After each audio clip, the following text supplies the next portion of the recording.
Do you want to be taller? That's the last thing you hear before she takes you.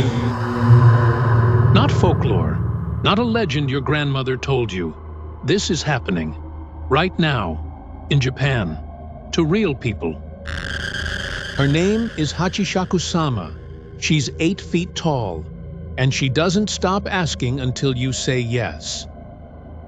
This is the story of what happened to Yuki when she couldn't say no anymore. It was 2:47 a.m. Yuki was driving home from a late shift at the hospital. Rural road outside Hokkaido. Nobody around. That's when she saw her, standing on the side of the road, motionless, impossibly tall. At first, Yuki thought it was a power line, a street sign, her tired brain trying to make sense of the shape. Then the figure turned toward the car. Yuki's foot went to the brake. Not consciously, just instinct. The figure walked toward the car, slowly, each step deliberate. And Yuki could see her face now, pale, empty eyes, a smile that stretched too far. The woman leaned down to the car window, and she spoke. Do you want to be taller? Yuki's mouth went dry. She couldn't answer. The woman's face was inches from the glass now, her breath fogging the window. Do you want to be taller? Yuki shook her head. No. The woman's smile faltered, just for a moment, and her eyes, they went darker, like something switched off inside her. Then she stood up, and she walked away into the rain. Yuki drove, fast. She didn't stop until she reached the city. When she got home, she told herself it was a dream. Exhaustion, sleep deprivation from double shifts. She tried to forget, but she couldn't. 7 days later, Yuki was driving the same route again. She told herself she wasn't looking for the woman, that it was just a coincidence. But at 2:47 a.m., she was back on that same highway. Her heart was already racing before she saw anything. And then, there, on the side of the road, in the exact same spot, waiting. This time, Yuki didn't brake. She slowed down. She wanted to see her more clearly. The woman was wearing a long white dress. It was tattered at the hem. Her black hair hung straight down her back. As Yuki's car crept forward, the woman turned to face her. And she smiled. Not a friendly smile. A smile that said, "I've been waiting for you." The woman raised her hand, beckoning. Yuki stopped the car completely. The engine was still running. Her hands were shaking on the wheel. The woman walked to the window. This time, Yuki didn't roll it up. This time, she wanted to hear her speak. Do you want to be taller? Yuki's voice came out as a whisper. Who are you? The woman tilted her head. Like the question didn't make sense. Like Yuki had asked something impossible. Do you want to be taller? No, I don't. The woman's expression didn't change, but something in her shoulders dropped. Disappointment. Then she stepped back from the car. You will. The woman said quietly. Soon, you'll want to be taller. And she walked back into the darkness. Yuki drove home faster than before, but this time, she knew she hadn't imagined it. She searched online that night, typed in everything she could remember, and that's when she found the forums. Thousands of accounts, all the same, all describing a woman 8 feet tall, all asking the same question, all terrifying. Yuki couldn't stop reading. She appeared outside my apartment last week. I live on the 15th floor. She was waiting in my car when I got home. My daughter asked me this morning, "Mom, why does the tall lady want me to be taller?" I've seen her 7 times. Each time she gets closer to my house. The accounts were everywhere, and they were all recent. All from the past few months. All from Japan. Yuki realized something. She wasn't alone. Whatever this was, it was real. Real enough that thousands of people were experiencing it. She started keeping a journal, recording each sighting, each encounter. The 3rd time she saw Hachishakusama, it was in the city. Yuki was walking home from work. The woman was standing on the opposite side of the street, watching her. The 4th time, she was in a parking garage. Yuki parked her car, and the woman was standing 2 spaces down. The 5th time, she was at Yuki's apartment building, just standing in the hallway outside Yuki's door. And each time, "Do you want to be taller?"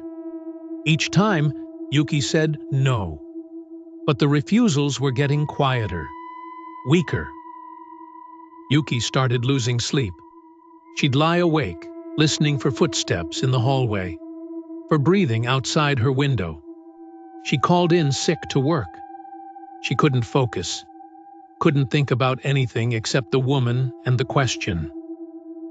Her therapist suggested it was a stress-induced hallucination, a manifestation of her anxiety. But Yuki knew the difference between imagination and reality. This was real.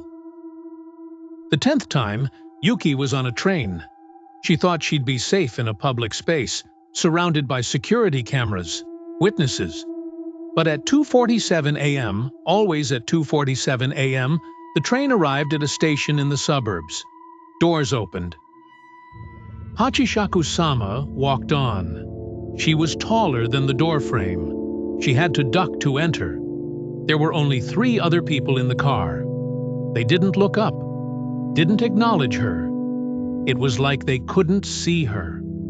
She walked straight toward Yuki. Yuki tried to stand, to run to another car, but her legs wouldn't move. The woman sat down next to her. Her head nearly touched the ceiling. Up close, Yuki could see her skin was translucent, almost porcelain. She could see the blue veins underneath. The woman turned to face her. Do you want to be taller? And this time, Yuki's voice cracked. What happens if I say yes? The woman smiled. It was the first time she'd responded to anything except her question. You become like me. She said softly. You grow, you stretch, your bones lengthen, your skin expands, it hurts. But when it's done, you finally fit. You finally match the space you were always supposed to occupy. Yuki's heart was pounding. How long does it take? Hours, days. Time is different when you're changing. And then what? The woman's smile faltered. Then you ask. Ask what? Do you want to be taller? The train pulled into the next station. The doors opened, and Hachishakusama stood up. She had to duck again to get through the doorway. As she left, she turned back and looked at Yuki. Tomorrow. Same time, same place. And she was gone. Yuki didn't go to work the next day. She knew what would happen if she kept refusing. The encounters would keep escalating. She'd see Hachishakusama in her bedroom, at her workplace, everywhere. And eventually, her willpower would break. She thought about the woman's words. You finally fit. You finally match the space you were always supposed to occupy. What did that mean? Was she talking about literal height? Or something deeper? Yuki looked in the mirror, at her own face, her own body. She'd always felt small, insignificant, like she was taking up less space than she deserved. Maybe that's why the woman kept coming back. Maybe she recognized something in Yuki that Yuki recognized in herself. At 2:47 a.m., there was a knock on Yuki's door. Yuki didn't open it, but she heard the woman's voice through the wood. "Do you want to be taller?" Yuki's hand went to the doorknob, and she stopped. She thought about her daughter, about her life, about the person she actually was. She forced the words out, shaking. No, I don't. Silence. Then, "You will." And the footsteps faded. That was 3 months ago. I haven't seen her since. But every night at 2:47 a.m., I wake up.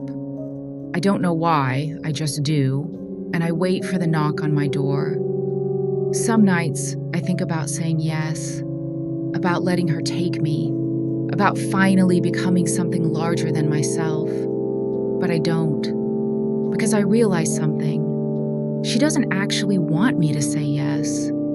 She needs me to keep saying no, because the refusal is what keeps her searching, keeps her asking, keeps her real. If I said yes, I'd become like her, empty, endlessly asking the question to someone else. So I keep saying no every night at 2:47 a.m. And somewhere in this city, she's asking someone else the same question. Do you want to be taller? The scariest part of Yuki's story? Nobody knows if she actually saw Hachishakusama, or if her own mind, desperate to escape her life, created her. And maybe that's the same thing.